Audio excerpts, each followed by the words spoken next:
Harassment শুধু sexual harassment, verbal harassment, mental harassment হয়, সেগুলা সে যে কমপ্লেনটা দিবে সে কমপ্লেনের ফাস্ট ডিসপোজাল যেন হয়, কমপ্লেনের যেন মানে সে যেন জাস্টিসটা পায়। কর্মক্ষেত্রে নারীর যাতে একটি সুন্দর পরিবেশ পায় কাজ করার জন্য, সে যাতে উৎসাহিত হয়, তার জন্য কি মানদণ্ড একটি কর্মক্ষেত্রে থাকা উচিত বাধ্যতামূলক হয়ে, কি মনে করেন?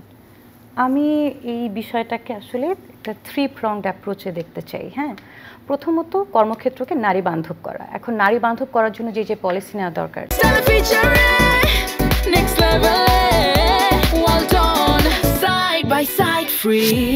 একটা ভালো ম্যাটারনিটি লিভের পলিসি বা ম্যাটারনিটি এইড, যেটাকে আরও অন্যান্য ফ্যাসিলিটিস দিয়ে পলিসি, তারপর রিমোট ওয়ার্কিং ফ্লেক্সিবিলিটি পলিসি বা ডুয়াল মোড অফ ফাংশনিং, হ্যাঁ, অপারেশনের পলিসি, যেমন অনলাইন অফলাইনে একটা ফ্লেক্সিবিলিটি দেওয়া, পাশাপাশি হচ্ছে যে চাইল্ড কেয়ার ফ্যাসিলিটিস, হ্যাঁ, এগুলো যদি একটা অর্গানাইজেশনে থাকে সেটা নারী বান্ধব হলো।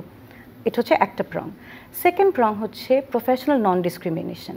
ও নারী, তাই ওকে আমি একটা অ্যাসাইনমেন্ট দিলাম না, যে অ্যাসাইনমেন্ট হয়তো পরবর্তীতে তার পারফরমেন্সে একটা পজিটিভ ইম্প্যাক্ট রাখতে পারতো। ও মেয়ে, আচ্ছা আমি ওকে ওই ট্রেনিংটাতে পাঠালাম না। আচ্ছা ও মেয়ে, ওকে আমি এই একটা ক্রিটিক্যাল অ্যাসাইনমেন্টে দিলাম না। But we know that all these add up to an employees performance. তো সে তো অলরেডি আপনি ব্যাকফুটিংয়ে তাকে পাঠিয়ে দিচ্ছেন। তাহলে সেকেন্ডটা হতে হবে যে প্রফেশনাল নন ডিসক্রিমিনেশন। প্রফেশনাল কোনো একটা ডিসিশন মেকিংয়ে নারীকে তার জেন্ডার দিয়ে বিবেচনা না করে অবশ্যই তার মেরিট দিয়ে বিবেচনা করতে হবে। আর 3 হচ্ছে একটা রোবাস্ট কমপ্লেইন রেসপন্স মেকানিজম।